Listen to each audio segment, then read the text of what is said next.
Chapter 1 Introductory The Economic Consequences of the Peace.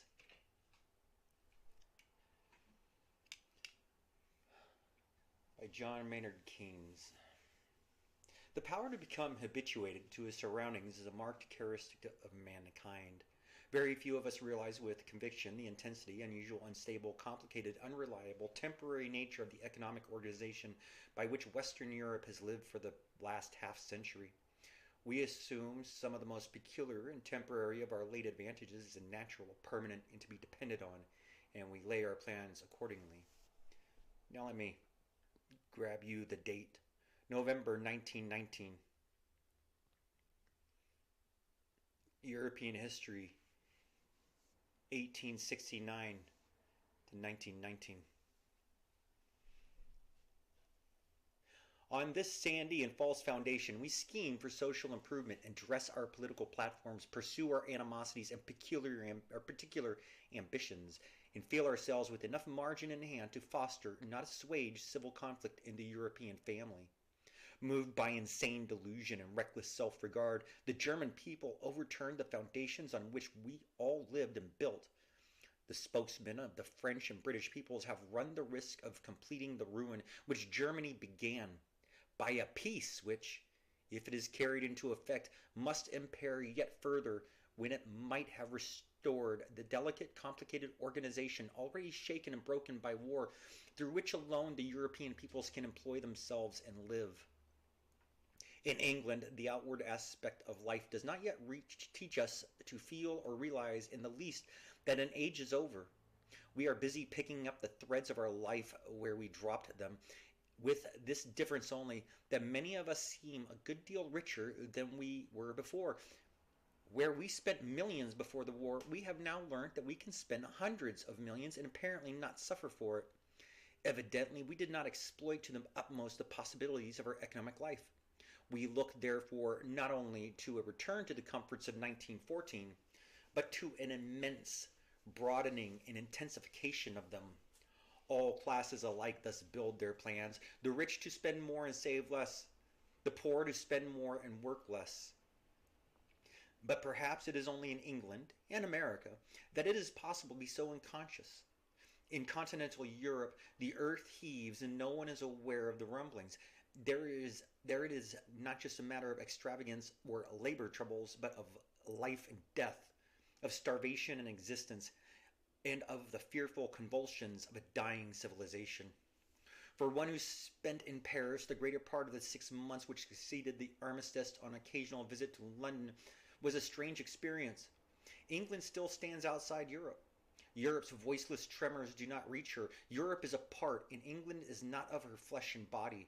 But Europe is solid with herself. France, Germany, Italy, Austria, Holland, Russia, Romania, and Poland throb together, and their structure and civilization are essentially one. They flourished together. They have rocked together in a war which we, in spite of our enormous contributions and sacrifices, like though in a less degree than America, economically stood outside, and they may fall together. In this lies the destructive significance of the Peace of Paris.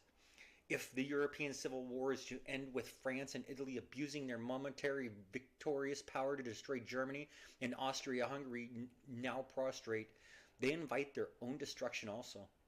Being so deeply and inextricably intertwined with their victims by hidden psychic and economic bonds, at any rate, an Englishman who took part in the Conference of Paris and was during those months a member of the Supreme Economic Council of the Allied Powers was bound to become, for him, a new experience, a European in his cares and outlook. There, at the nerve center of the European system, his British preoccupations must largely fall away, and he must be haunted by other and more dreadful specters. Paris was a nightmare, and everyone there was morbid. A sense of impending catastrophe overhung the frivolous scene. The futility and smallness of man before the great events confronting him, the mingled significance and unreality of the decisions, levity, blindness, insolence, confused cries from without, all the elements of ancient tragedy were there. Seated, indeed, amid the theatrical trappings of the French saloons of state, one could wonder if the extraordinary visages of Wilson and of Clemenceau with their mixed hue and unchanging characterization, were really faces at all, and not the tragi-comic masks of some strange drama or puppet show. The proceedings of Paris all had this air of extraordinary importance and unimportance at the same time.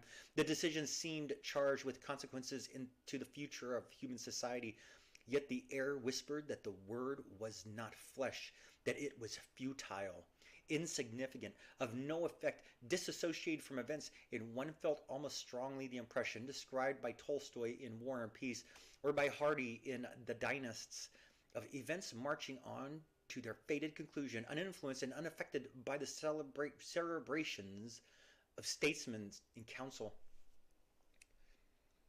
Spirit of the years. Observe that all wide sight and self-command deserts these throngs now driven to demonry by the imminent unwrecking. Naught remains but vindictiveness here amid the strong, and there amid the weak and impotent rage.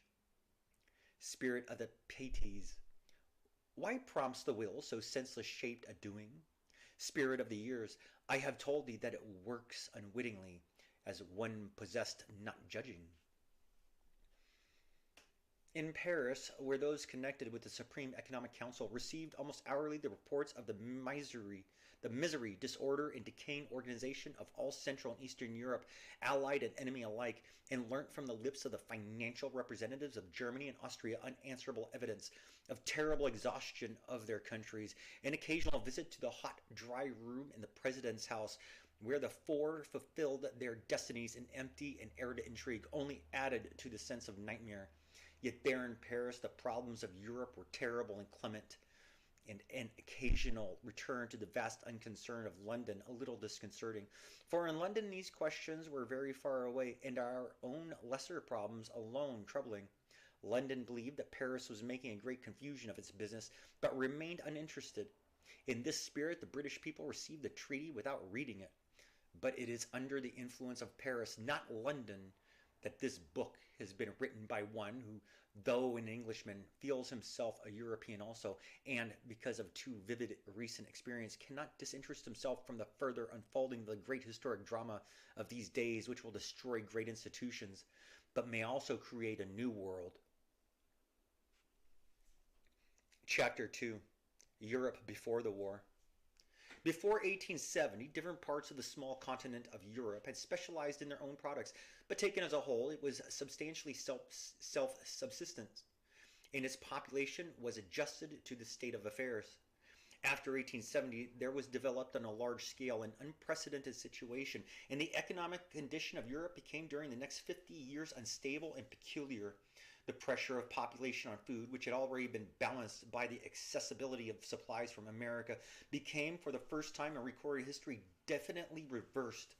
As numbers increased, food was actually easier to secure. Larger proportional returns from an increasing scale of production became true of agriculture as well as industry. With the growth of European population, there were more immigrants on the one hand to till the soil of the new countries, and on the other hand, more workmen were available in Europe to prepare the industrial products and capital goods which were to maintain the emigrant populations in their new homes, and to build the railways and ships which would make accessible to Europe food and raw product from distant sources. Up to about 1900, a unit of labor applied to industry yielded year by year a purchasing power of over an increasing quantity of food. It is possible that about the year 1900 this process began to be reversed, and the diminishing yield of nature to man's effort was beginning to reassert itself, but the tendency of cereals to rise in real cost was balanced by other improvements, and one of many novelties, the resources of tropical Africa then for the first time came into large employ, and a great traffic in oil seeds began to bring to the table of Europe in new and cheaper form one of the essential foodstuffs of mankind. In this economic El Dorado, in this economic utopia, as the earlier economists would have deemed it, most of us were brought up. That happy age lost sight of a view of the world which filled the deep-seated melancholy the founders of our political economy. Before the 18th century, mankind entertained no false hopes. To lay the illusions which grew popular at the age's latter end, Malthus disclosed a devil. For half a century, all serious economical writings held that devil in clear prospect. For the next half century, he was chained up and out of sight. Now, perhaps, we have loosed him again. What an extraordinary episode in the economic progress of man that age was which came to an end in August 1914. The greater part of the population, it is true, worked hard and lived at a low standard of comfort, yet were, to all appearances, reasonably contented with this lot. But escape was possible for any man of capacity or character, at all exceeding the average into the middle and upper classes, for whom life offered at a low cost, with least trouble, conveniences, comforts, and amenities beyond the compass of the richest and most powerful monarchs of other ages. The inhabitants of London could order by telephone, sipping his morning tea in bed, the various products of the whole earth in such quantity as he might see fit, and reasonably expect their early delivery upon his doorstep. He could at the same moment, by the same means, adventure his wealth in the natural resources and new enterprises of any quarter of the world, and share, without exertion or even trouble, in their prospective fruits and advantages. Or he could decide to couple the security of his fortunes with the good faith of the townspeople of any substantial municipality in any continent that fancy or information might recommend. He could secure forthwith, if he wished it, cheap and comfortable means of transit to any country or climate without passport or other formality.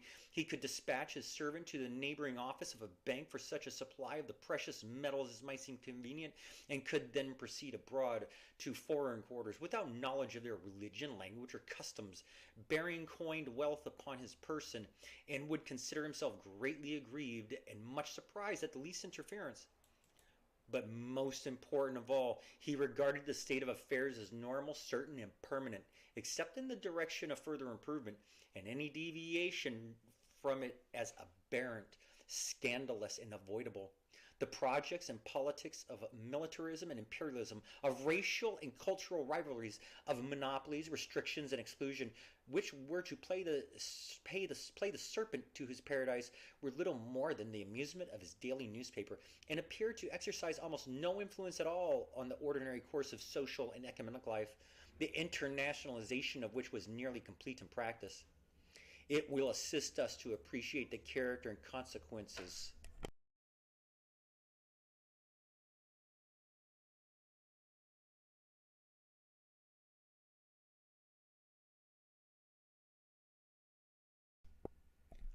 of the peace which we have imposed on our enemies. If I elucidate a little further some of the chief unstable elements already present when war broke out in the economic life of Europe. 1. Population. In 1870, Germany had a population of about 40 million. By 1892, this figure had risen to 50 million, and by June 30, 1914, to about 68 million. In the years immediately preceding the war, the annual increase was about 850,000, of whom an insignificant proportion emigrated. This great increase was only rendered possible by a far-reaching transformation of the economic structure of the country. From being agricultural and mainly self-supporting, Germany transformed herself into a vast and complicated industrial machine, dependent for its own working on the equipoise of many factors outside Germany as well as within. Only by operating this machine continuously and at full blast could she find occupation at home for her increasing population and the means of purchasing their subsistence from abroad. The German machine was like a top which, to maintain its equilibrium, must spin ever faster and faster. In the Austro-Hungarian Empire, which grew from about 40 million in 1890 to at least 50 million at the outbreak of war, the same tendency was present in a less degree. The annual excess births over deaths being about 500,000, out of which, however, there was an annual emigration of some 250,000 persons. To understand the present situation, we must apprehend with vividness what an extraordinary center of population the development of the Germanic system had enabled Central Europe to become. Before the war, the population of Germany and Austria-Hungary together not only substantially exceeded that of the United States, but was about equal to that of the whole of North America. And these numbers, situated with a compact territory, lay the military strength of the Central Powers. But these same numbers, for even the war has not appreciably diminished them, if deprived of the means of life, remain a hardly less danger to European order. European Russia increased her population to a degree even greater than Germany, from less than 100 million in 1890 to 150 million at the outbreak of war in the year immediately preceding.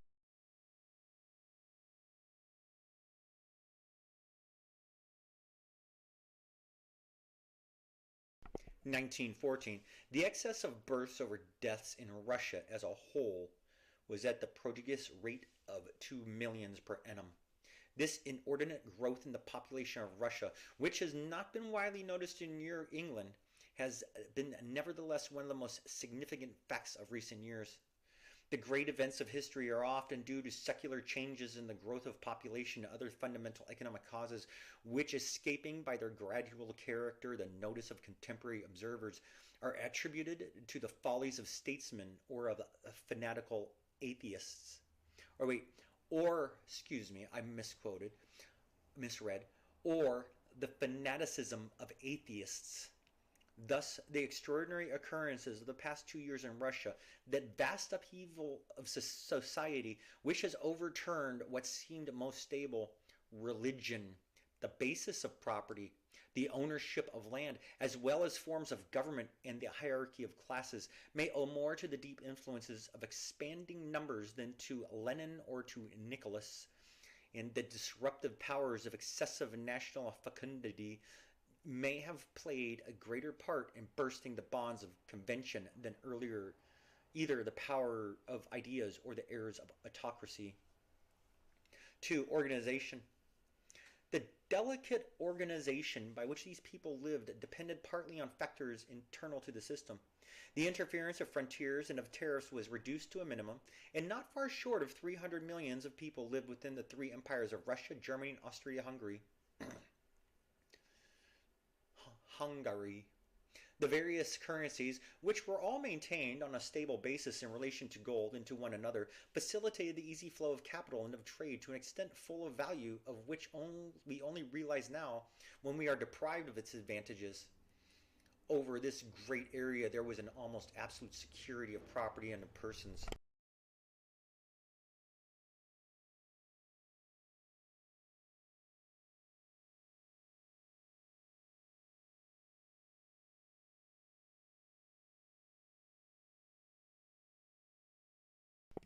These factors of order, security, and uniformity, which Europe had never before enjoyed over so wide and populous a territory or for so long a period, prepared the way for the organization of that vast mechanism of transport, coal distribution, and foreign trade, which made possible an industrial order of life in the dense urban centers of a new population.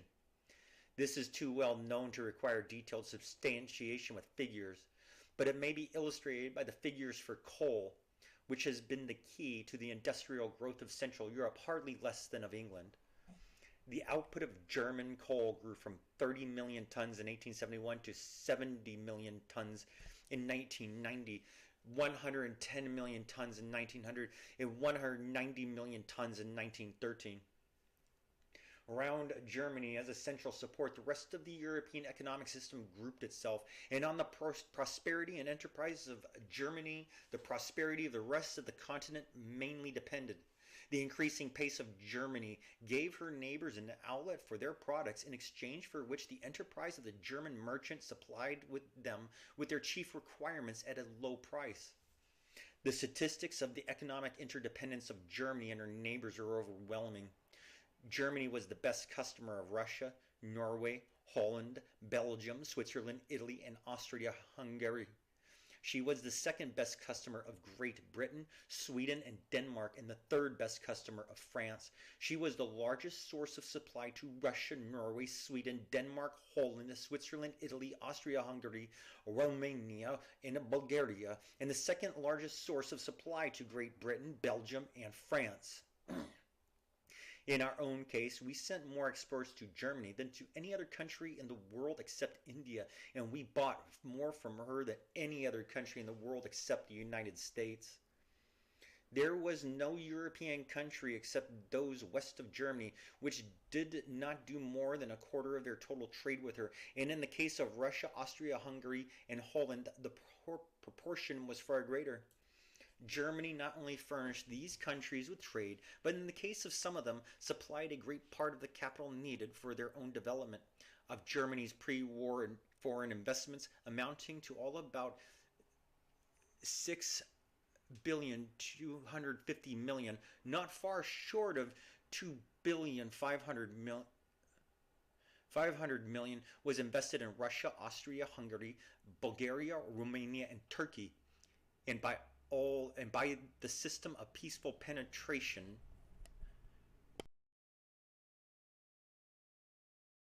she gave these countries not only capital, but what they needed hardly less, organization. The whole of Europe east of the Rhine thus fell into the German industrial orbit, and its economic life was adjusted accordingly.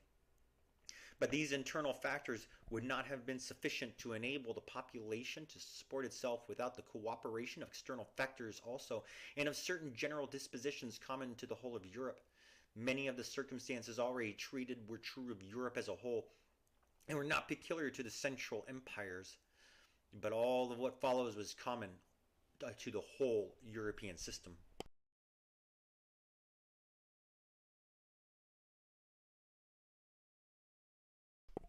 3. The psychology of society. Europe was so organized socially and economically as to secure the maximum accumulation of capital. While there was some continuous improvements in the daily conditions of life of the mass of the population, society was so framed as to throw a great part of the increased income into the control of the class least likely to consume it. The new rich of the 19th century were not brought up to large expenditures and preferred the power which investment gave them to the pleasures of immediate consumption. In fact, it was precisely the inequality of the distribution of wealth which made possible those vast accumulations of fixed wealth and of capital improvements which distinguished that age from all others. Herein lay, in fact, the main justification of the capitalist system.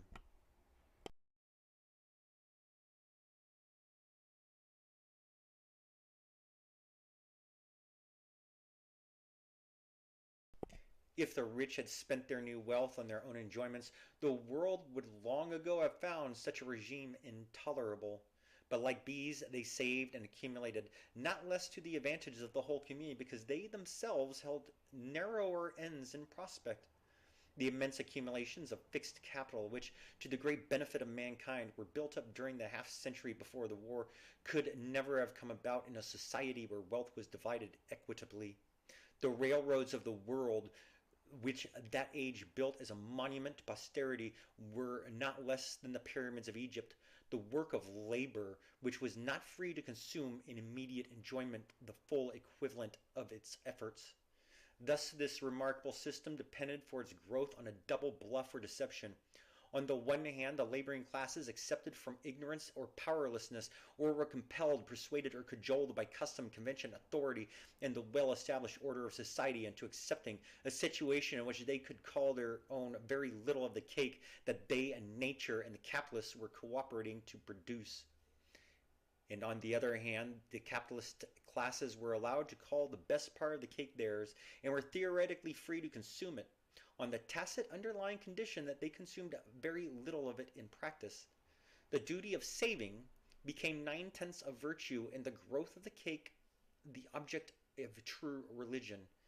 There grew around the non-consumption of the cake all those instincts of Puritanism, which in other ages has withdrawn itself from the world and has neglected the arts of production as well as those of enjoyment, and so the cake increased, but to what end was not clearly contemplated. Individuals would be exhorted not so much to abstain as to defer, and to cultivate the pleasures of security and anticipation. Saving was for old age or for your children. But this was only in theory. The virtue of the cake was that it was never to be consumed, neither by you nor by your children after you. In writing thus I do necessarily disparage the practices of that generation. In the unconscious recesses of its being, society knew what it was about. The cake was really very small in proportion to the appetites of consumption, and no one, if it were shared all around, would be much the better off by the cutting of it. Society was working not for the small pleasures of today, but for the future security improvement of the race. In fact, for progress. If only the cake were not cut, but was allowed to grow in the geometrical proportion predicted by Malthus of population, but not less true of compound interest, perhaps a day might come when there would at last be enough to go round, and when posterity could enter into the enjoyment of our labors. In that day, overwork, overcrowding, and underfeeding would have come to an end, and men secure in the comforts and necessities of the body could proceed to the nobler exercises of their faculties. One geometrical ratio might counsel another, and the 19th century was able to forget the fertility of the species in contemplation of the dizzy virtues of compound interest. There were two pitfalls in this prospect. Lest population still outstripping accumulation, our self-denials promote not happiness but numbers, and lest the cake be after all consumed prematurely in war, the consumer of all such hopes. But these thoughts lead too far from my present purpose. I seek only to point out that the principle of accumulation based on inequality was a vital part of the pre-war order of society and of progress as we then understood it, and to emphasize that this principle depended on unstable psychological conditions which it may be impossible to recreate. It was not natural for a population of whom so few enjoyed the comforts of life to accumulate so hugely.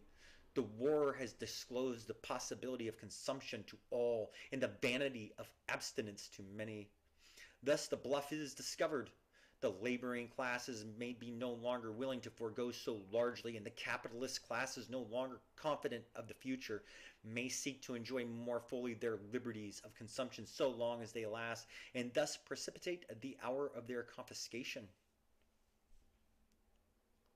4. The relation of the old world to the new.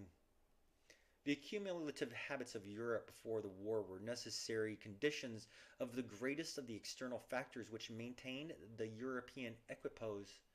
Of the surplus capital goods accumulated by Europe, a substantial part was exported abroad.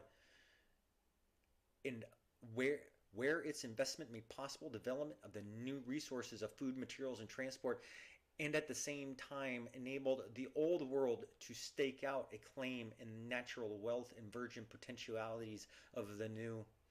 This last factor came to be one of the vastest importance. The old world employed with an immense prudence the annual tribute it was thus entitled to draw. The benefit of cheap and abundant supplies resulting from the new developments which its surplus capital had made possible was, it is true, enjoyed and not postponed. But the greater part of the money interest accruing on these foreign investments was reinvested and allowed to accumulate as a reserve. It was then hoped against the less happy day when the industrial labor of Europe could no longer purchase on such easy terms the produce of other continents, and when the due balance would be threatened between its historical civilizations and the multiplying races of other climates and environments. Thus, the whole of the European races tended to benefit alike from the development of new resources, whether they pursued their culture at home or adventured it abroad. Even before the war, however, the equilibrium thus established between old civilizations and new resources was being threatened. The prosperity of Europe was based on the facts that, owing to the large exportable surplus of foodstuffs in America, she was able to purchase food at a cheap rate measured in terms of the labor required to produce her own exports, and that, as a result of her previous investments of capital, she was entitled to a substantial amount annually without any payment in return at all. The second of these factors then seemed out of danger, but as a result of the growth of population overseas, chiefly in the United States, the first was not so secure. When first the virgin soils of America came into bearing, the proportions of the population of those continents themselves, and consequently of their own local requirements to those of Europe, were really small. As lately as 1890, Europe had a population 3 times that of North and South America added together. But by 1914, the domestic requirements of the United States for what were approaching their production, and the date was evidently near when there would be an exportable surplus only in years of exceptionally favorable harvest. Indeed, the present domestic requirements of the United States are estimated at more than 90% of the average yield of the 5 years 1909 to 1913. At that time, however, the tendency towards stingency was showing itself not so much in the lack of abundance as in a steady increase of real cost. That is to say, taking the world as a whole, there was no deficiency of wheat, but in order to call forth an adequate supply, it was necessary to offer a higher real price. The most favorable factor in the situation was to be found in the extent to which Central and Western Europe was being fed from the exportable surplus of Russia and Romania. In short, Europe's claim on the resources of the New World was becoming precarious. The law of diminishing returns was at last reasserting itself and was making it necessary year by year for Europe to offer a greater quantity of other commodities to obtain the same amount of bread, and Europe, therefore, could by no means afford the disorganization of any of her principal sources of supply. Much else might be said in an attempt to portray the economic peculiarities of Europe of 1914. I have selected for emphasis the 3 or 4 greatest factors of instability. The instability of an excessive population dependent for its livelihood on a complicated and artificial organization, the psychological instability of the laboring capital classes, and the instability of Europe's claim, coupled with the completeness of her dependence on the food supplies of the New World. The war had so shaken the system as to endanger the life of Europe altogether. The great part of the continent was sick and dying. Its population was greatly in excess of the numbers for which a livelihood was available. Its organization was destroyed, its transport system ruptured, and its food supplies terribly impaired. It was the task of the peace conference to honor engagements and to satisfy justice, but not less to reestablish life and to heal wounds. These tasks were dictated as much by prudence as by the magnanimity with which the wisdom of antiquity approved in victors. We will examine the following chapters the actual character of the peace.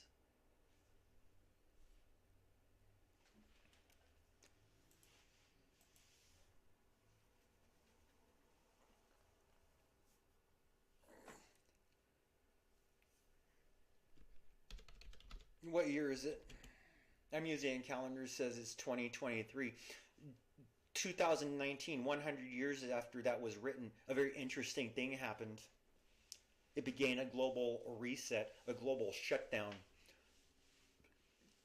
If not for COVID, what do you think the prospects of world peace would have been the past 4 years? Would we have withdrawn out of Afghanistan? Are we still in Iraq? I'm speaking as an American. NATO's there. What of our NATO treaty alliance? What does it say when NATO members attack other NATO members? And when you have a multicultural cities who are all just considered NATO members, what if it's what happens when ethnicities attack each other due to old feuds? If you think that Armenia and Azerbaijan are just an insignificant dot on the map, well, according to my map, you're right. How so with Gaza and Israel? Palestine and Israel? Insignificant spots on a map.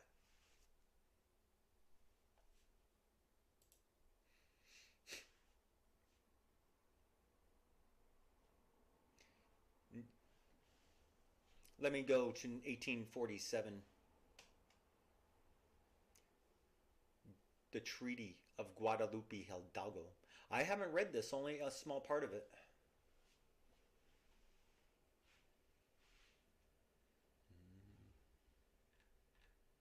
This is from archives.gov. Milestone documents. Treaty of Guadalupe Hidalgo. This treaty, signed on February 2, 1814, ended the war between the United States and Mexico. By its terms, Mexico ceded 55% of its territory, including the present-day states California, Nevada, Utah, New Mexico, most of Arizona and Colorado, and parts of Oklahoma, Kansas, and Wyoming. Mexico also relinquished all claims to Texas and recognized the Rio Grande as a southern boundary with the United States. The Treaty of Guadalupe Hidalgo, which brought an official end to the Mexican-American War 1846 to 1848, was signed on February 2nd, 1848 at Guadalupe Hidalgo, a city to which the Mexican government had fled with the advance of U.S. forces. With the defeat of its army and the fall of the capital, Mexico City, in September 1847, the Mexican government surrendered to the United States and entered into negotiations to end the war. The peace talks were negotiated by Nicholas Trist, chief clerk of the State Department, who had accompanied General Winfield Scott as a diplomat and President Polk's representative.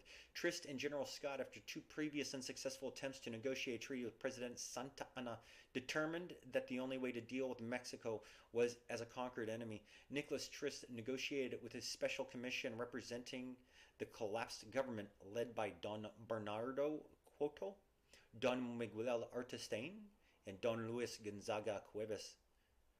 President Polk had recalled Trist in October 1847 under the belief that negotiations would be carried out with the Mexican delegation in Washington. In the 6 weeks it took to deliver Polk's message, Trist received word that the Mexican government had named its special commission to negotiate. Trist determined that Washington did not understand the situation in Mexico and negotiated the peace treaty in defiance of the president. In a December 4, 1847 letter to his wife, Trist wrote, quote, knowing it to be the very last chance and impressed with the dreadful consequences to our country which cannot fail to attend the loss of that chance, I decided today at noon to attempt to make treaty. The decision is altogether my own, unquote. Trist sent a copy to Washington, and President Polk forwarded the treaty to the Senate for their advice and consent. When the Senate reluctantly ratified the treaty by a vote of 34 to 14 on March 10, 1848, it removed Article X, it's Roman numerals, Article 10, guaranteeing the protection of Mexican land grants. Following the ratification, the United States withdrew its troops from the Mexican capital. With the annexation of more than 525,000 square miles of land, the Treaty of Guadalupe Hidalgo extended the boundaries of the United States west to the Pacific Ocean. This agreement, along with the 1853 Gadsden Purchase, created the southern border of the present-day United States.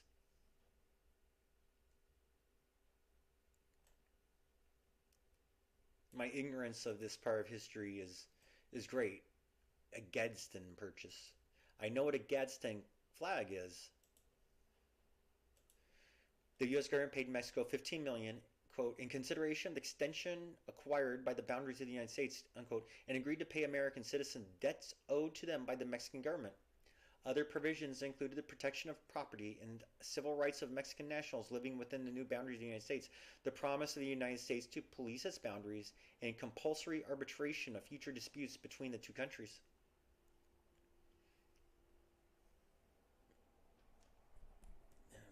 When I return, I shall read the treaty.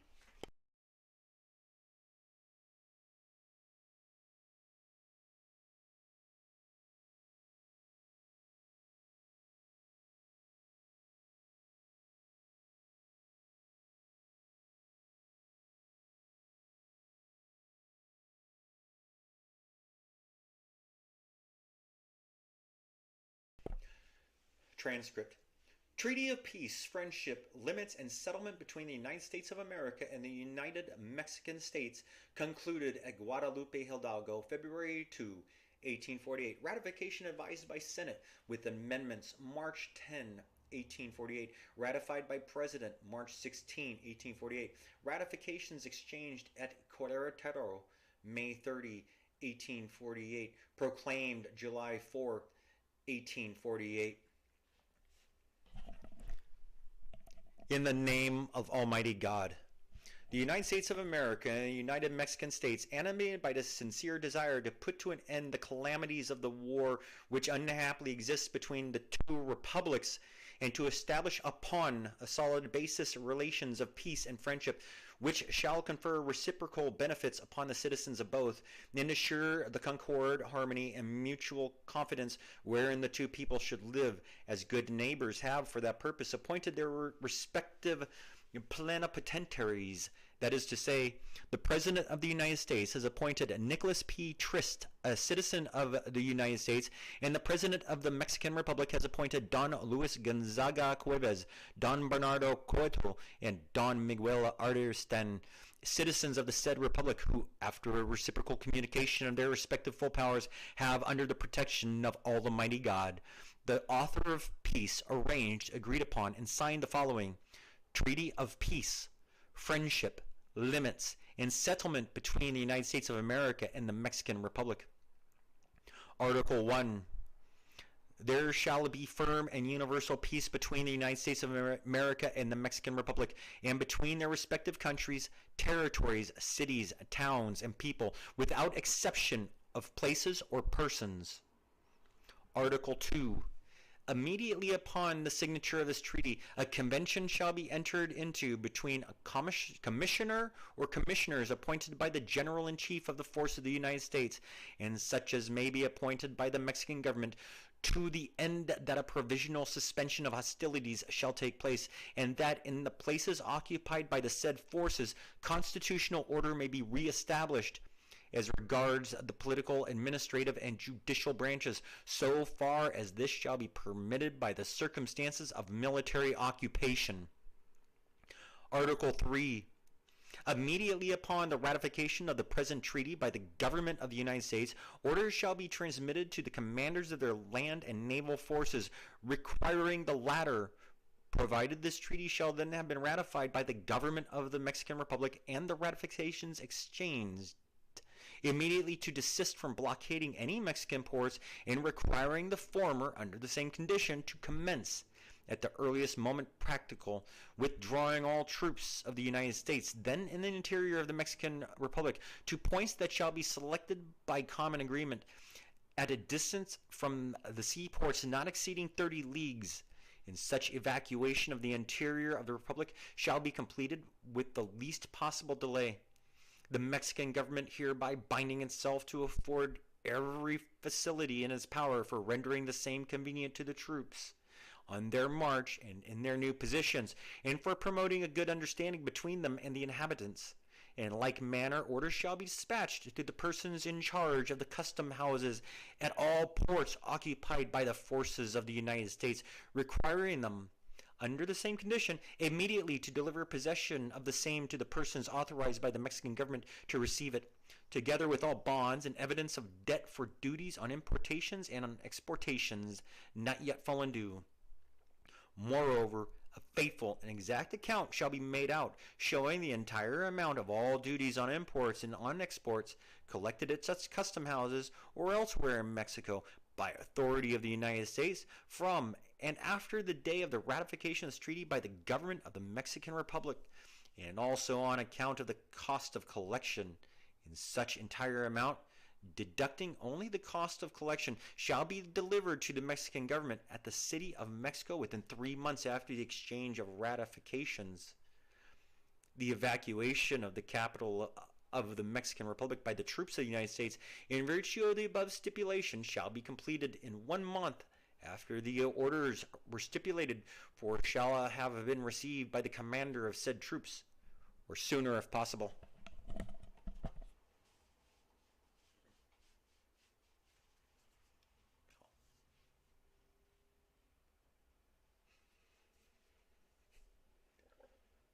Article 4. Immediately after the exchange of ratifications of the present treaty, all castles, forts, territories, places, and possessions which have been taken or occupied by the forces of the United States during the present war within the limits of the Mexican Republic, as about to be established by the following article, shall be definitely restored to the said republic, together with all the artillery, arms, apparatus of war, munitions, and other public property which were in the said castles and forts when captured, and which shall remain there at the time when this treaty shall be duly ratified by the government of the Mexican Republic. To this end, immediately upon the signature of this treaty, orders shall be dispatched to the American officers commanding such castles and forts, securing against the removal or destruction of any such artillery, arms, apparatus of war, munitions, or other public property. The city of Mexico, within the inner line of entrenchments surrounding the said city, is comprehended in the above stipulation as regards the restoration of artillery, apparatus of war, ampersand C. Period. The final evacuation of the territory of the Mexican Republic by the forces of the United States shall be completed in 3 months from the said exchange of ratifications, or sooner if possible. The Mexican government hereby engaging, as in the foregoing article, to use all means in its power for facilitating such evacuation and rendering it convenient to the troops, and for promoting a good understanding between them and the inhabitants. If, however, the ratification of this treaty by both parties should not take place in time to allow the embarkation of the troops of the United States to be completed before the commencement of the sickly season at the Mexican ports on the Gulf of Mexico, in such case a friendly arrangement shall be entered into between the General-in-Chief of the said troops and the Mexican government, whereby healthy and otherwise suitable places at a distance from the ports not exceeding 30 leagues shall be designated for the residence of such troops as may not yet have embarked until the return of the healthy season. And the space of time here referred to as comprehending the sickly season shall be understood to extend from the first day of May to the first day of November. Let me just read this again. The space of time here referred to comprehending the sickly season. So sickly season is May to November. The summer months are sickly season. I just had to do a little notation to myself. That's not what I was thinking. See, it's cold right now, and a lot of people where I am are stuffy and sneezing. But we're not all prisoners of war taken on either side, on land or sea, shall be restored as soon as practicable after the exchange of ratifications of this treaty. It is also agreed that if any Mexicans should now be held as captives by any savage tribe within the limits of the United States, as about to be established by the following article, the government of the said United States will exact the release of such captives and cause them to be restored to their country. Wait. Also read that any Mexicans should now be held as captives by any savage tribe within savage tribe holding Mexicans. What? That sounds pretty bad. Isn't it? They use savage a lot in the Constitution, if I remember, or at least a couple times. Article 5. The boundary line between the two republics shall commence in the Gulf of Mexico, 3 leagues from land, opposite the mouth of the Rio Grande, otherwise called Rio Bravo del Norte, or opposite the mouth of its deepest branch, if it should have more than one branch emptying directly into the sea, from thence up the middle of that river, following the deepest channel, where it has more than one, to the point where it strikes the southern boundary of New Mexico, thence westwardly along the whole southern boundary of New Mexico, which runs north through the town called Paso, to its western termination, thence northward along the western line of New Mexico until it intersects the first branch of the river Gila, or if it should not intersect any branch of that river, then to the point on the said line nearest to such branch, and thence to a direct line to the same, thence down the middle of the said branch and of the said river until it empties into the Rio Colorado, thence across to the Rio Colorado, following the division line between the upper and lower California to the Pacific Ocean. Anybody have a map? The southern and western limits of New Mexico mentioned in the article are those laid down in the map entitled Map of the United Mexican States as organized and defined by the various acts of the Congress of said Republic and constructed according to the best authorities, revised edition, published in New York, 1847 by James Durnstell.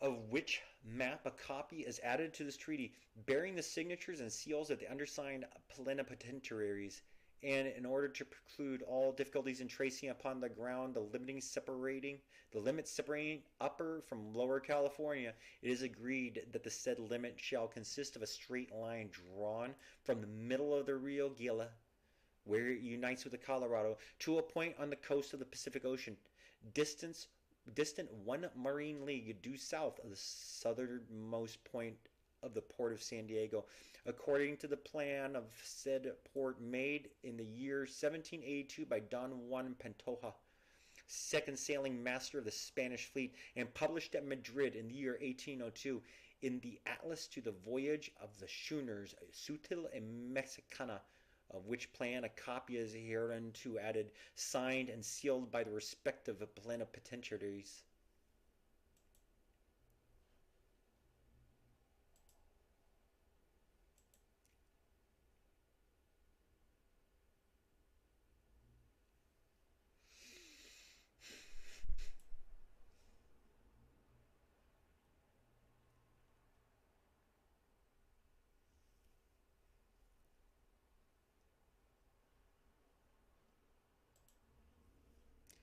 In order to designate the boundary line with due precision upon authoritative maps, and to establish upon the ground landmarks which shall show the limits of both republics, as described in the present article, the two governments shall each appoint a commissioner and a surveyor, who, before the expiration of 1 year from the date of the exchange of ratification of this treaty, shall meet at the port of San Diego, and proceed to run and mark the said boundary in its whole course to the mouth of the Rio Bravo del Norte.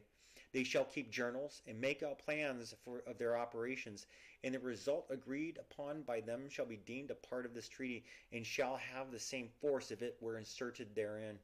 The two governments will amicably agree regarding what may be necessary to these persons, and also to their respective escorts, should such be necessary. The boundary line established by this article shall be religiously respected by each of the two republics, and no change shall ever be made therein, except by the express and free consent of both nations, lawfully given by the general government of each, in conformity with its own constitution. Article 6. The vessels and citizens of the United States shall at all times have a free and uninterrupted passage by the Gulf of California and by the river Colorado below its confluence with the Gila, to and from their possessions situated north of the boundary line defined in the preceding article, it being understood that this passage is to be by navigating the Gulf of California and the river Colorado, and not by land, without the express consent of the Mexican government. If by the examinations which may be made, it should be ascertained to be a practicable and advantageous construct, a road, a canal, or railway, which should in whole or in part run upon the river Gila, or upon its right or left bank, within the space of 1 marine league from either margin of the river, the governments of both republics will form an agreement regarding its construction, in order that it may serve equally for the use and advantage of both countries. Article 7. The river Gila, in the part of the Rio Bravo del Norte lying below the southern boundary of New Mexico, being agreeably to the fifth article divided in the middle between the two republics, the navigation of the Gila and the Bravo below said boundary shall be free and common to the vessels and citizens of both countries, and neither shall, without the consent of the other, construct any work that may impede or interrupt, in whole or in part, the exercise of this right, not even for the purpose of favoring new methods of navigation, nor shall any tax or contribution under any denomination or title be levied upon vessels or persons navigating the same, or upon merchandise or effects transported thereon, except in the case of landing upon one of their shores, if for the purpose of making the said rivers navigable, or for maintaining them in such state, it should be necessary or advantageous to establish any tax or contribution. This shall not be done without the consent of both governments. The stipulations contained in the present article shall not impair the territorial rights of either republic within its established limits. Article 8. Mexicans now established in territories previously belonging to Mexico and which remain for the future within the limits of the United States, as defined by the present treaty, shall be free to continue where they now reside or to remove at any time to the Mexican Republic, retaining the property which they possess in said territories or disposing thereof, and removing the proceeds wherever they please, without their being subjected on this account to any contribution, tax, or charge whatever. Those who shall prefer to remain in the said territories may either retain the title and rights of Mexican citizens or acquire those of citizens of the United States, but they shall be under the obligation to make their election within 1 year of the date of the exchange of ratifications of this treaty. And those who shall remain in the said territories after the expiration of that year, without having declared their intention to retain the character of Mexicans, shall be considered to have elected to become citizens of the United States. In the said territories, property of every kind now belonging to Mexicans not established there shall be inviolably respected. The present owners, the heirs of these, and all Mexicans who may hereafter acquire said property by contact shall enjoy respect to its guarantees equally ample as if the same belonged to the citizens of the United States. Article 9.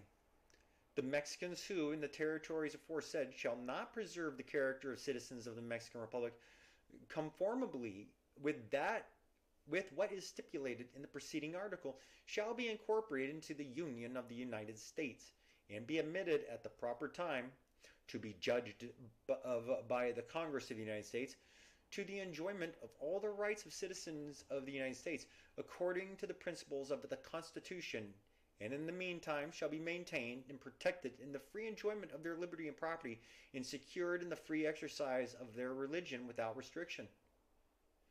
Article 10, stricken out. Article 11, considering that a great part of the territories which by the present treaty are to be comprehended for the future within the limits of the United States is now occupied by savage tribes, who will hereafter be under the exclusive control of the government of the United States, and whose incursions within the territory of Mexico would be prejudicial to the extreme. It is solemnly agreed that all such incursions shall be forcibly restrained by the government of the United States, whensoever this may be necessary, and that when they cannot be prevented, they shall be punished by the said government, and satisfaction for the same shall be exacted on all the same, and with equal diligence and energy, as if the same incursions were meditated or committed within its own territory against its own citizens. It shall not be lawful under any pretext whatever for an inhabitant of the United States to purchase or acquire any Mexican or any foreigner residing in Mexico who may have been captured by Indians inhabiting the territory of either of the two republics, not to purchase or acquire horses, mules, cattle, or property of any kind stolen within Mexican territory by such Indians. In the event of any person or persons captured within Mexican territory by Indians being carried into territory of the United States, the government of the latter engages and binds itself in the most solemn manner, so soon as it shall know of such captives being within its territory, and shall be able to do so, through the faithful exercise of its influence and power, to rescue them and return them to their country, or deliver them to the agent or representative of the Mexican government. The Mexican authorities will, as far as practicable, give to the government of the United States notice of such captures, and its agents shall pay the expenses incurred in the maintenance and transmission of the rescued captives, who, in the meantime, shall be treated with the utmost hospitality by the American authorities at the place where they may be. But if the government of the United States, were receiving such a notice from Mexico, should obtain intelligence through any other channel of the existence of Mexican captives within its territory, it will proceed forthwith to effect their release and deliver the Mexican agent to the Mexican agent as above stipulated. For the purpose of giving to these stipulations the fullest possible efficacy, thereby affording the security and redress demanded by their true spirit and intent, the government of the United States will now and hereafter pass without unnecessary delay, and always vigilantly enforce such laws as the nature of the subject may require, and finally the sacredness of this obligation shall be lost sight of by the said government. And finally, the sacredness of this obligation shall never be lost sight of by the said government when providing for the removal of Indians from any portion of the said territories or for its being settled by citizens of the United States, but on the contrary, special care shall then be taken not to place its Indian occupants under the necessity of seeking new homes by committing those invasions which the United States have solemnly obliged themselves to restrain. What does that mean? What does that entire mean? Well, I suppose Indians capture Mexicans and bring them up to the United States as say the word. Thou shalt not buy slaves from Indians. Well, south of the border. No transporting slaves up north. In article, that's what I think it means. Article 12, in consideration of the extension acquired by the boundaries of the United States, as defined in the 5th article of the present treaty, the government of the United States engages to pay to that of the Mexican Republic the sum of $15 million. Immediately after the treaty shall have been duly ratified by the government of the Mexican Republic, the sum of $3 million shall be paid to the said government by that of the United States at the city of Mexico in the gold or silver coin of Mexico. The remaining $12 million shall be paid at the same place and in the same coin in annual installments of $3 million each, together with interest on the same at the rate of 6% per annum.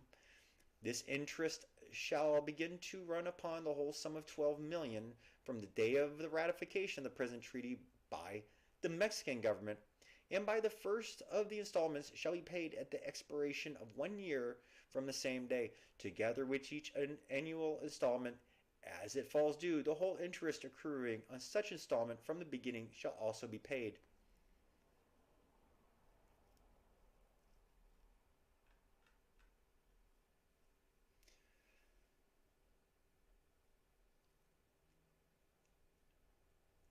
Article 13. The United States engage, moreover, to assume and pay to the claimants all the amounts now due them, and that hereafter to become due, by reason of the claims already liquidated and decided against the Mexican Republic, under the conventions between the two republics severely concluded on the 11th day of April, 1839, and on the 30th day of January, 1843, so that the Mexican Republic shall be absolutely exempt for the future from all expense whatever on account of the said claims.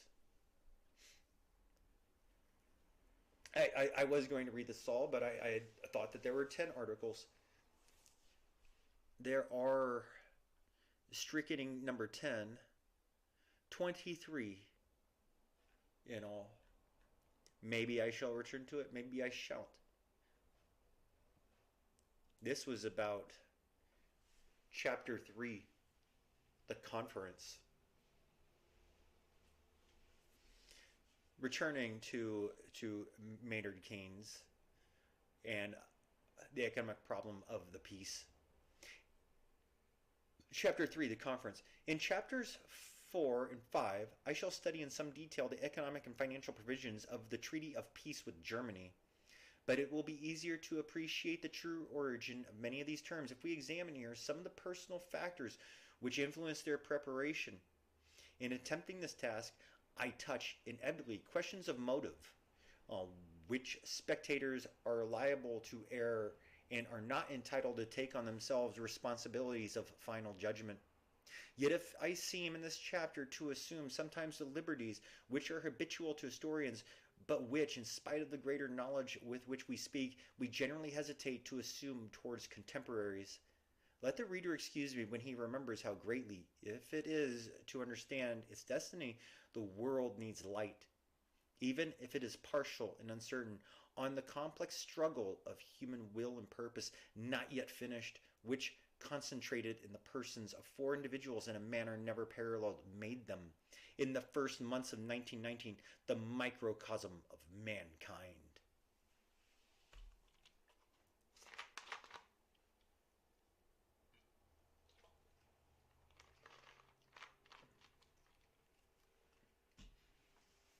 what does this have to do with the other? I didn't know what the Treaty of Hidalgo was. I had no idea we weren't to buy things from from Indians south of the border. And the Treaty of Peace. If you're just a normal person wandering around, what does this have to got to do with you? In those parts of the treaty with which I am here concerned, the lead was taken by the French, in the sense that it was generally they who made in the first instance the most definite and the most extreme proposals. This was partly a matter of tactics. When the final result is expected to be a compromise, it is often prudent to start from an extreme position, and the French anticipated at the outset, like most other persons, a double process of compromise. First of all, to suit the ideas of their allies and associates, and secondly, in the course of the peace conference proper with the Germans themselves. These tactics were justified by the event. Clemenceau gained a reputation for moderation with his colleagues in council by sometimes throwing over with an air of intellectual impartiality the more extreme proposals of his ministers, and much went through where the American and British critics were naturally a little ignorant of the true point at issue, and where too persistent criticism by France's allies put them in a position which they felt as invidious, of always appearing to take the enemy's part and to argue his case, where therefore British and American interests were not seriously involved, their criticism grew slack, and some provisions were thus passed which the French themselves did not take very seriously, for which the 11th hour decision to allow no discussion with the Germans removed the opportunity of remedy. But apart from tactics, the French had a policy. Although Clemenceau might curtly abandon the claims of a Cloutz or a Loucher, or close his eyes with an air of fatigue when French interests were no longer involved in the discussion, he knew which points were vital, and these he abated little. Insofar as the main economic lines of the treaty represent an intellectual idea, it is the idea of France and of Clemenceau. Clemenceau, no, forgive me if I'm mispronouncing this, Clemenceau.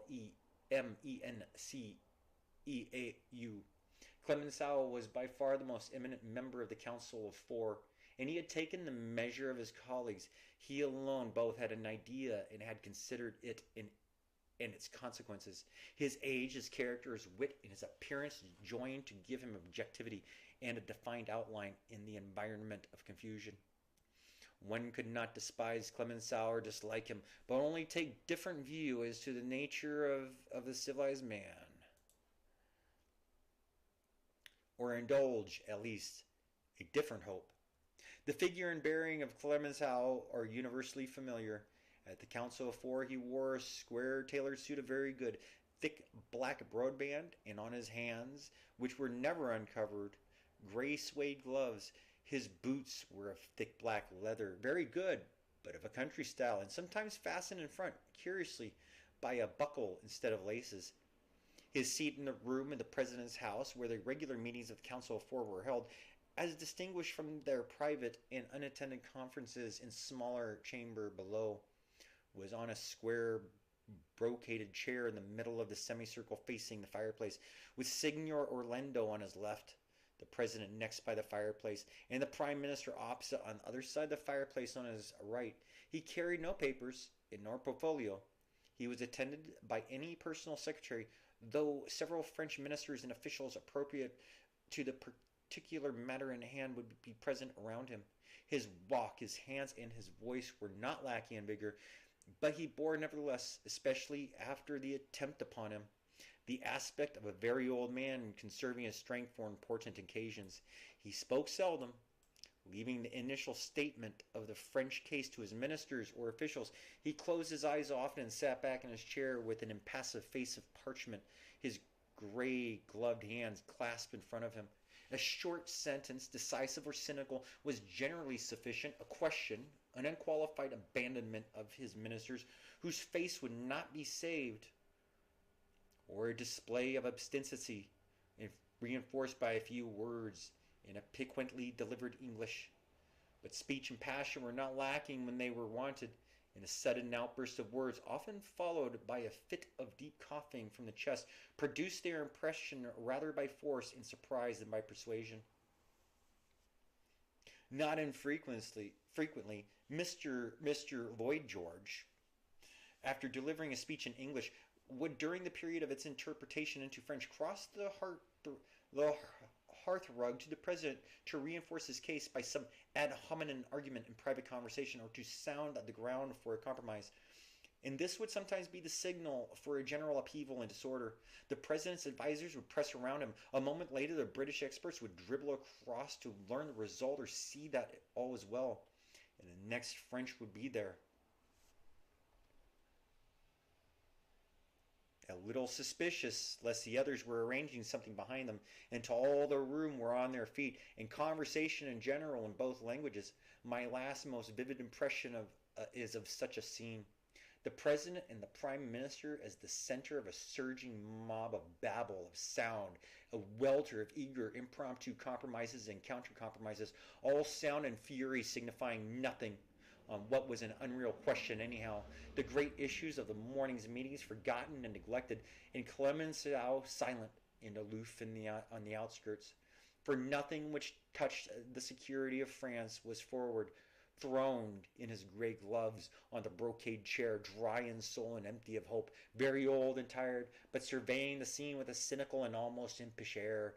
And when at last silence was restored and the company had returned to their places, it was to discover that he had disappeared.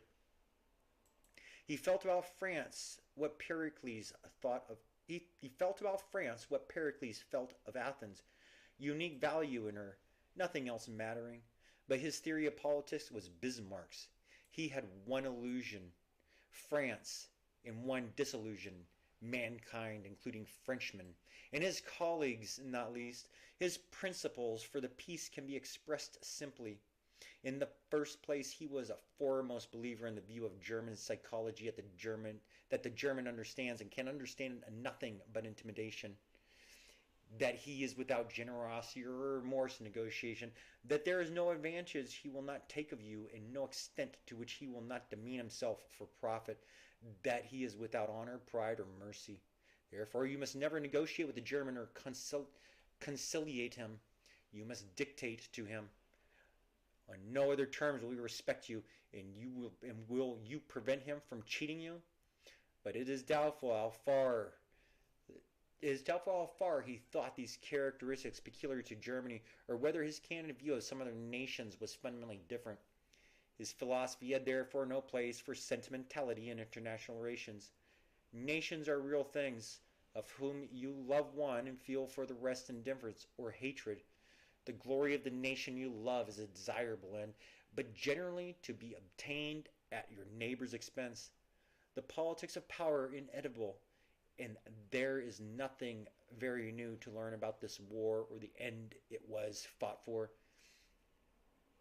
England had destroyed, as in each preceding century, a trade rival. A mighty chapter had been closed in the secular struggle between the glories of Germany and of France. Prudence required some measure of lip service to the ideas of foolish Americans and hypocritical Englishmen, but it would be stupid to believe that there is much room in the world, as it really is, for such affairs as the League of Nations, or any sense in the principle of self-determination, except as an ingenious formula for arranging the balance of power in one's own interests. These, however, are generalities. In tracing the practical details of the peace with which he thought necessary for the power and security of France, we must go back to the historical causes which had operated during his lifetime. Before the Franco-German War, the populations of France and Germany were approximately equal, but the coal and iron shipping of Germany were in their infancy, and the wealth of France was greatly superior. Even after the loss of Alsace-Lorraine, there was no great discrepancy between the real resources of the two countries, but in the intervening period, the relative position had changed completely. By 1914, the population of Germany was nearly 70% in excess of that of France.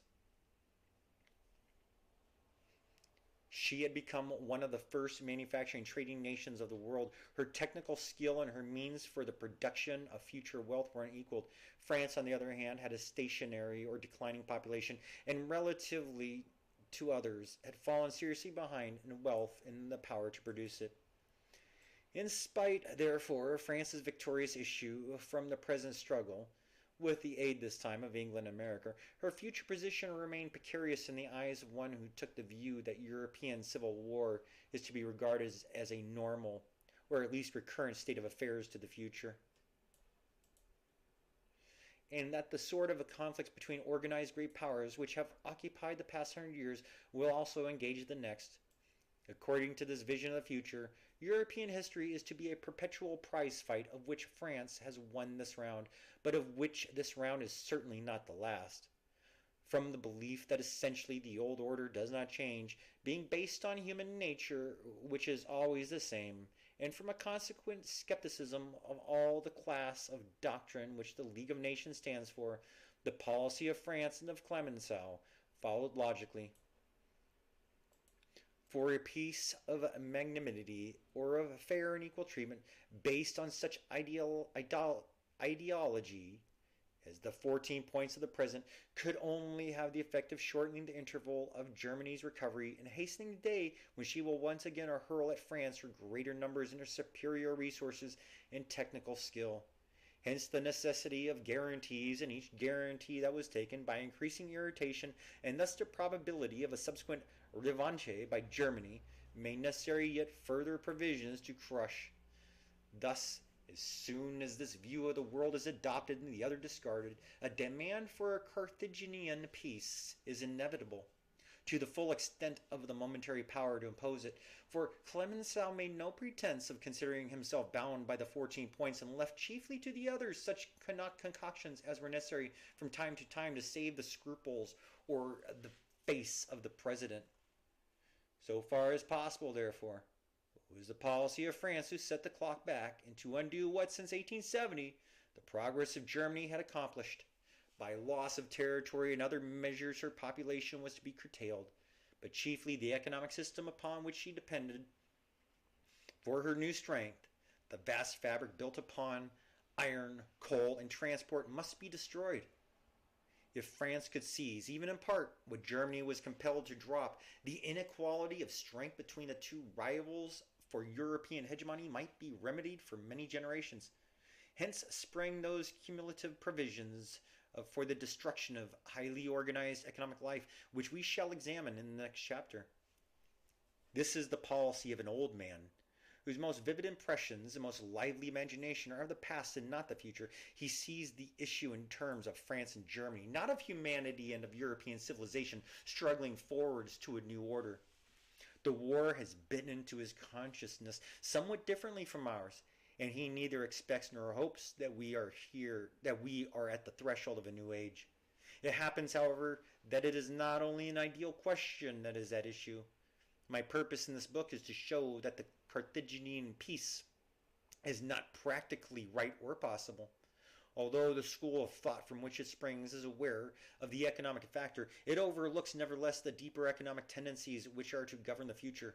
The clock cannot be set back. You cannot restore Central Europe to 1870 without setting up such strains in the European structure and letting loose such human and spiritual forces as pushing beyond the frontiers and races will overwhelm not only you and your guarantees, but your institutions and the existing order of your society. By what legerdemain was this policy substituted for the 14 points, and how did the president come to accept it? The answer to these questions is difficult and depends on elements of character and psychology and on the subtle influence of the surroundings, which are hard to detect and harder still to describe. But if ever the action of a single individual matters, the collapse of the president has been one of the decisive moral events in history, and I must make an attempt to explain it. What a place the president held in the hearts and hopes for the world when he sailed to us in the George Washington. What a great man came to Europe in those early days of our victory. In November 1918, the armies of Foch, in the words of Wilson, had brought us sudden escape from what was swallowing up all we cared for. The conditions seemed favorable beyond any expectation. The victory was so complete that fear need play no part in the settlement. The enemy had laid down his arms in reliance on a solemn compact as to the general character of the peace, the terms of which seemed to assure the settlement of justice and magnanimity, and a fair hope for the restoration of the broken current of life. To make assurance certain, the President was coming himself to set the seal on his work. When President Wilson left Washington, he enjoyed a prestige and a moral influence throughout the world unequaled in history. His bold and measured words carried to the peoples of Europe above and beyond the voices of their own politicians. The enemy peoples trusted him to carry out the compact he had made with them, and the Allied peoples acknowledged him not as a victor only, but almost as a prophet. In addition to this moral influence, the realities of power were in his hands. The American armies were at the height of their numbers, discipline, and equipment. Europe was in complete dependence on the food supplies of the United States, and financially she was even more absolutely at their mercy. Europe not only owed the United States more than she could pay, but only a large measure of further assistance could save her from starvation and bankruptcy. Never had a philosopher held such weapons wherewith to bind the princes of this world. How the crowds of the European capitals pressed about the carriage of the President. With what curiosity, anxiety, and hope we sought a glimpse of the features in the bearing of the man of destiny who, coming from the West, was to bring healing to the wounds of the ancient parent of his civilization and lay for us the foundations of the future. The dissolution was so complete that some of those who had trusted most hardly dared speak of it. Could it be true? They asked of those who returned from Paris. Was the treaty really as bad as it seemed? What happened to the President? What weakness, what misfortune had led to so extraordinary, so unlooked for a betrayal? Yet the causes were very ordinary and human. The President was not a hero or a prophet.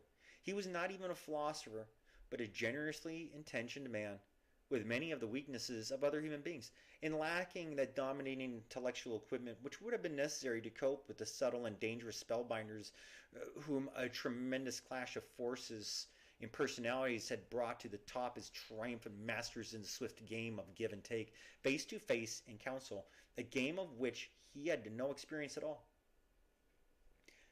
We had indeed quite a wrong idea of the President. We knew him to be a solitary and aloof, and believed him very strong-willed and obstinate. We did not figure him as a man of detail, but the clearness with which he had taken a hold of certain main ideas would, we thought, in combination with his tenacity, enable him to sweep through cobwebs. Besides these qualities, he would have the objectivity, the cultivation, and the wide knowledge of the student. The great distinction of language which had marked him his famous notes seemed to indicate a man of lofty and powerful imagination. His portraits indicated a fine presence and a commanding delivery. With all this he had attained and held with increasing authority the first position in a country where the arts of the politician are not neglected. All of which, without expecting the impossible, seemed a fine combination of qualities for the matter in hand. The first impression of Mr. Wilson at close quarters was to impair some but not all of these illusions. His head and features were finely cut and exactly like his photographs, and the muscles of his neck and the carriage of his head were distinguished. But like Odysseus, the President looked wiser than when he was seated, and his hands, though capable and fairly strong, were wanting in sensitiveness, in finesse. The first glance at the President suggested not only that, whatever else he might be, his temperament was not primarily that of the student or the scholar, but that he had not much even of that culture of the world which marks M. Clemenceau and Mr. Balaforde as exquisitely cultivated gentlemen, or their class in a generation. But more serious than this, he was not only insensitive to his surroundings in the external sense, he was not sensitive to his environment at all. What chance could such a man have against Mr. Lloyd George's unerring, almost medium-like sensibility to everyone immediately round him? To see the British Prime Minister watching the company with 6 or 7 senses not available to ordinary men, judging character, motive, and subconscious impulse, perceiving what each was thinking and even what each was going to say next, and compounding with telepathic instinct the argument or appeal best suited to the vanity, weakness, or self-interest of his immediate auditor, was to realize that the poor president would be playing blind man's bluff in that party. Never could a man have stepped into the parlor a more perfect and predestined victim to the finished accomplishments of the prime minister. The old world was tough in wickedness anyhow. The old world's heart of stone might blunt the sharpest blade of the bravest knight-errant, but this blind and deaf Don Quixote was entering a cavern where the swift and glittering blade was in the hands of the adversary. But if the president was not the philosopher king, what was he? After all, he was a man who had spent much of his life at a university. He was by no means a businessman or an ordinary party politician, but a man of force, personality, and importance. What, then, was his temperament? The clue once found was illuminating. The president was like a nonconformist minister, perhaps a Presbyterian. His thought and his temperament were essentially theological, not intellectual, with all the strength and the weaknesses of that manner of thought, feeling, and expression. Is it a type of which there are not now in England and Scotland such magnificent specimens as formerly? But this description, nevertheless, will give the ordinary Englishman the distinctest impression of the president.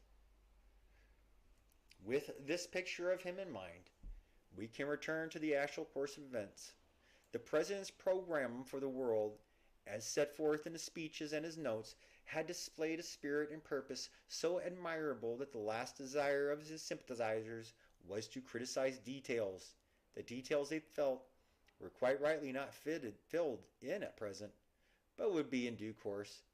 It was commonly believed at the commencement of the Paris conference that the president had thought out, with the aid of a large body of advisers,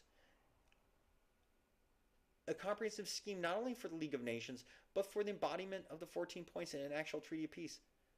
But in fact, the president had thought out nothing. When it came time to practice, his ideas were nebulous and incomplete. He had no plan, no scheme, no constructive ideas whatever for clothing with the flesh of life the commandments which he had thundered from the White House. He could have preached a sermon on any of them or have addressed a stately prayer to the Almighty for their fulfillment, but he could not frame their concrete application to the actual state of Europe. He not only had no proposals in detail, but he was in many respects perhaps inevitably ill-informed as to European conditions. And not only was he ill-informed, that was true of Mr. Lloyd George also, but his mind was slow and unadaptable. The president's slowness among the Europeans was noteworthy. He could not all in a minute take in what the rest were saying, size up the situation with a glance, frame a reply, or meet the case by a slight change of ground, and he was liable, therefore, to defeat by the mere swiftness, apprehension, and agility of a Lloyd George. He can seldom have been a statesman of the first rank more incompetent than the president in the agilities of the Council of Chamber. A moment often arises when substantial victory is yours. If some slight appearance of a concession, you can save the face of the opposition or conciliate them by a restatement of your proposal helpful to them and not injurious to anything essential to yourself. The president was not equipped with this simple and unusual artfulness. His mind was too slow and unresourceful to be ready with any alternatives. The president was capable of digging his toes in or refusing to budge, as he did over Fiume, but he had no other mode of defense, and it needed, as a rule, but little maneuvering by his opponents to prevent matters from coming to such a head until it was too late. By pleasantness and an appearance of conciliation, the president would be maneuvered off his ground, would miss the moment for digging in his toes in, and before he knew where he had got to, it was too late. Besides, it is impossible month after month in intimate and ostensibly friendly converse between close associates to be digging the toes in all the time. Victory would only have been possible to one who had always a sufficiently lively apprehension of the position as a whole to reserve his fire and know for certain the rare exact moments for decisive action. And for that the President was far too slow-minded and bewildered. He did not remedy these defects by seeking aid from the collective wisdom of his lieutenants. He had gathered around him for the economic chapters of the treaty were a very able group of businessmen, but they were inexperienced in public affairs and knew, with one or two exceptions, as little of Europe as he did. They were only called in irregularly as he might need them for a particular purpose. Thus the aloofness which had been found effective in Washington was maintained, and the abnormal reserve of his nature did not allow near him anyone who aspired to moral equality or the continuous exercise of influence. His fellow plenipotentiaries were dummies, and even the trusted Colonel House, with vastly more knowledge of men of Europe than the President, from whose sensitiveness and the President's dullness had gained so much, fell into the background as time went on. All this was encouraged by his colleagues on the Council of Four, who by the break-up of the Council of Ten completed the isolation which the President's own temperament had initiated. Thus, day after day, week after week, he allowed himself to be closeted, unsupported, unadvised, and alone, with men much sharper than himself in situations of supreme difficulty, where he needed for success every description of resources, fertility, and knowledge. He allowed himself to be drugged by their atmosphere and to discuss on the basis of their plans and of their data, and to be led along their paths. These and other various causes combined to produce the following situation. The reader must remember that the process which are here compressed into few pages took place slowly, gradually, insidiously over a period of about 5 months.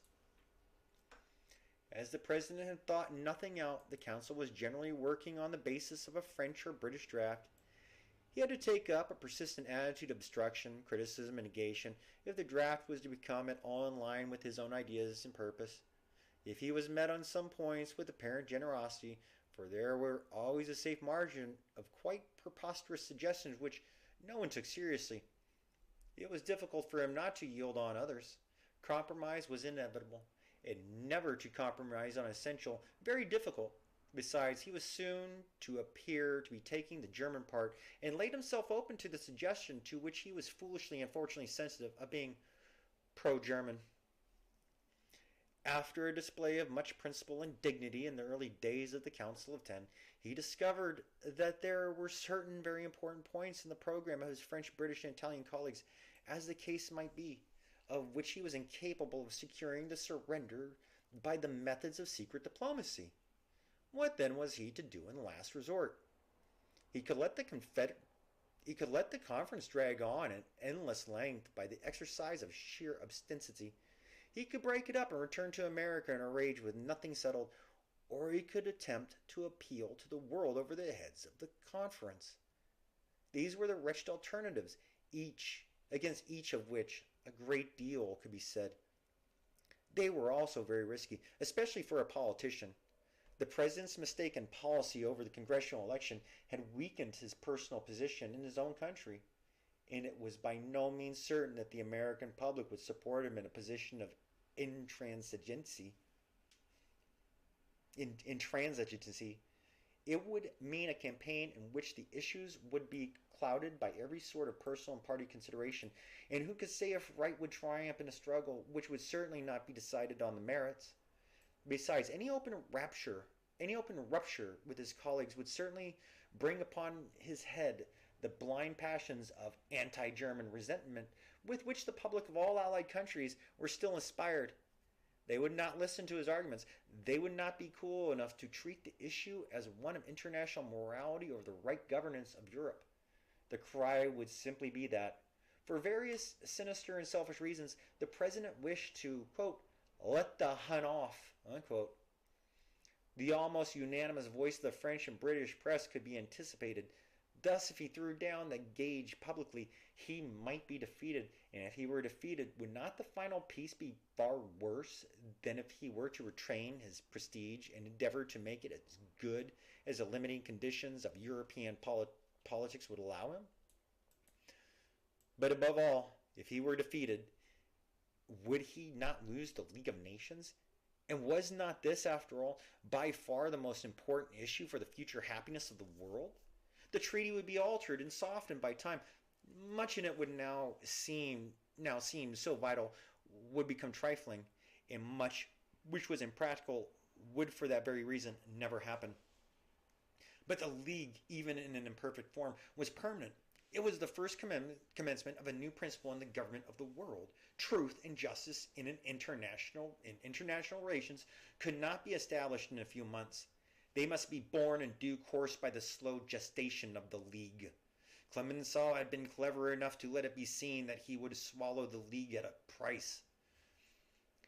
At the crisis of his fortunes, the president was a lonely man.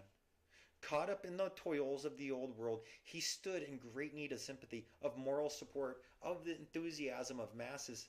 But buried in the conference, stifled in the hot and poisoned atmosphere of Paris, no echo reached him from the outer world, and no throb of passion, sympathy, or encouragement from his silent constituents in all countries. He felt the blaze of popularity which had greeted his arrival in Europe was already dimmed. The Paris press jeered at him openly. His political opponents at home were taking advantage of his absence to create an atmosphere against him. England was cold, critical, and unresponsive. He had so formed his entourage that he did not receive through private channels the current of faith and enthusiasm which the public sources seemed dammed up.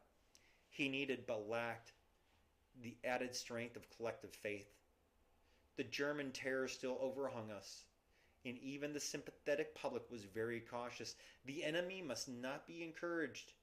Our friends must be supported. This was not the time for discord or agitations. The president must be trusted to do his best. And in the drought, the flower of the president's faith withered and dried up. Thus it came to pass that the president countermanded the George Washington, which in a moment of well-founded rage he had ordered to be in readiness to carry him from the treacherous halls of Paris back to the seat of his authority, where he could have felt himself again. But as soon, alas, as he had taken the road of compromise, the defects already indicated of his temperament and of his equipment were fatally apparent. He could take the high line. He could practice obstinacy. He could write notes from Sinai or Olympus. He could remain unapproachable in the White House or even in the Council of Ten and be safe. But if he once stepped down to the intimate equality of the four, the game was evidently up.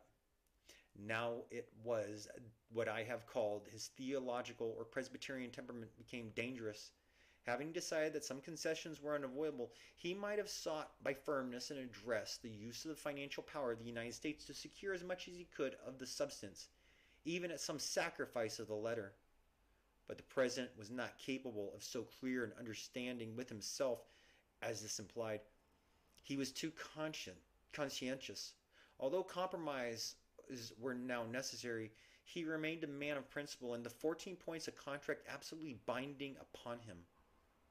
He would do nothing that was not honorable. He would do nothing that was not just and right. He would do nothing that was contrary to his great profession of faith.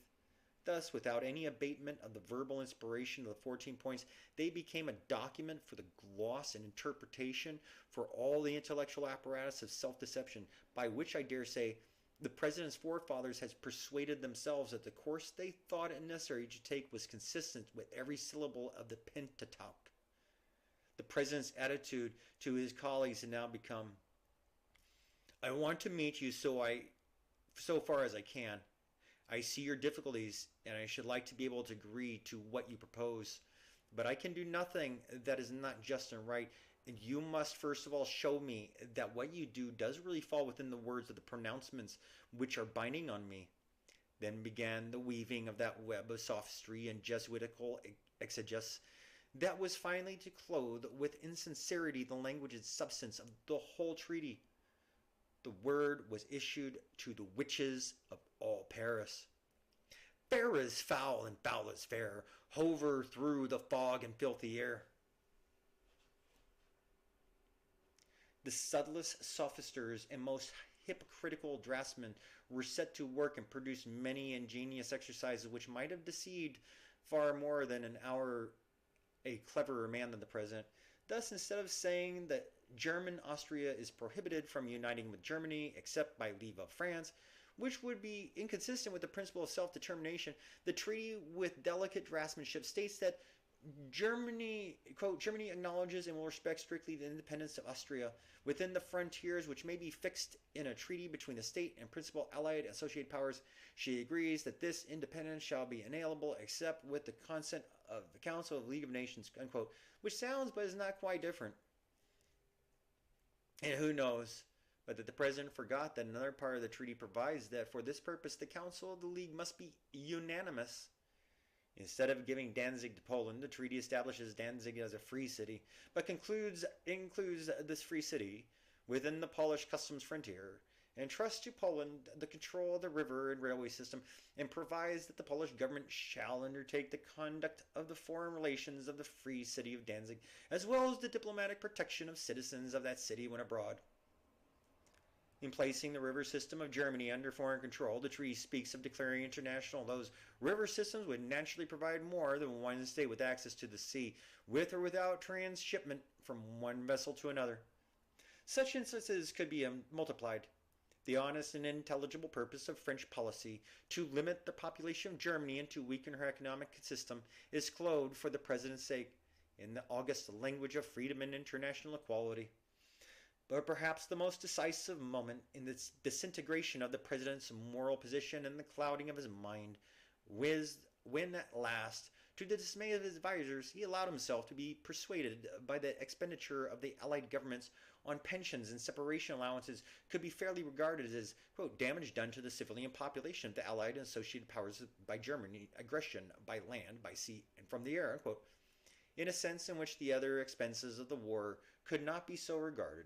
It was a long theological struggle in which, after the rejection of many different arguments, the President finally capitulated before a masterpiece of the sophist's art. At last the work was finished, and the President's conscience was still intact. In spite of everything, I believe that his temperament allowed him to leave Paris a really sincere man, and it is probable that to this day he is genuinely convinced that the treaty contains practically nothing inconsistent with his former professions.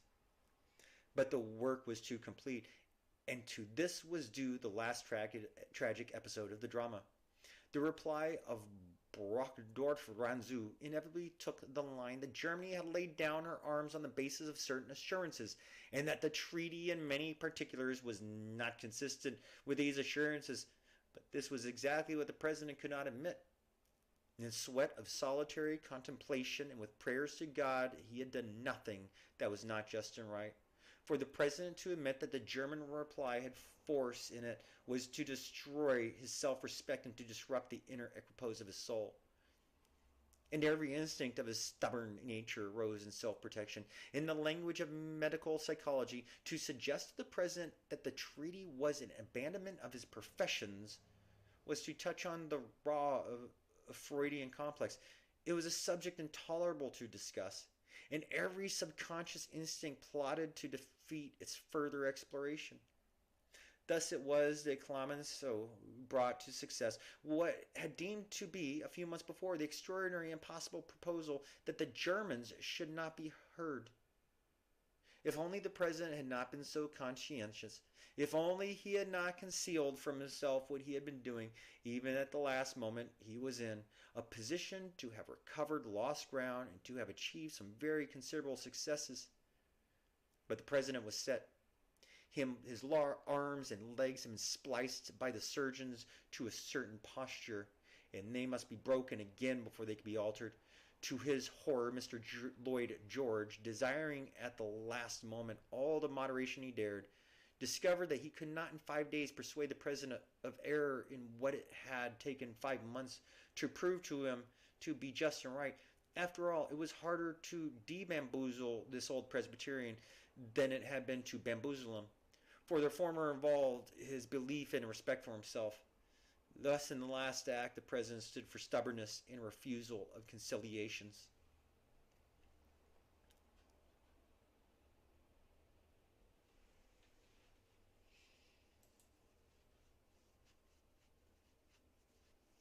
I adjourn this reading. They say history does not repeat, but it often rhymes. sometimes it's just so fun.